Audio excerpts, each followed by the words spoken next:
আসানসোলের পর এবার হাওড়া ডোমজুড়ে ঘটে গেল দুঃসাহসিক ডাকাতির ঘটনা।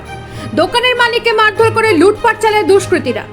জানা যাচ্ছে 6 থেকে 7 জনের একটি দুষ্কৃতী দল দুপুরের দিকে এই সোনার দোকানে ঢোকে। এরপর দোকানের শাটার বন্ধ করে দিয়ে একেবারে দোকানের মালিক ও কর্মচারীদের গান পয়েন্টে রেখে লুটপাট চালায় দুষ্কৃতীরা।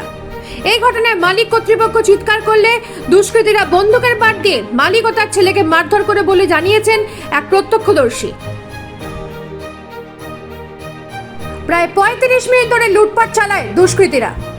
12টা নাগাদ হয়েছে। কতজন এসেছিল? 4 জন এসেছিল। সবার কাছে কি বন্ধু ছিল?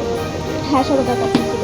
কত অ্যাপ্রক্স ওই হবে কত একটা কিছু হবে, আমি জানি না, আন্দাজ করে বলতে হবে, হিসেব করলে তারপর বলতে যাবে, আমি বলতে পারবো ওটা না। তুমি কি করলে এসে? ওরা সবাই এসে বন্দুক দিয়ে মারপিট করে এখন ফ্রিজে খালি করে নিয়ে গেছে। আমি ওকে কি বললো? কিছু না, চুপ করে থাকতে, তাহলে আর কি মেরে দেবে, এটাই। মেরেছে কাউকে? মেরেছে? হ্যাঁ, দাদাকে আর মানে দোকানের দুই মালিককে মেরেছে। এই ঘটনার সাথে আসানসোলের দুষ্কৃতীদের কোনো যোগসূত্র আছে কিনা তা খতিয়ে দেখছে পুলিশ।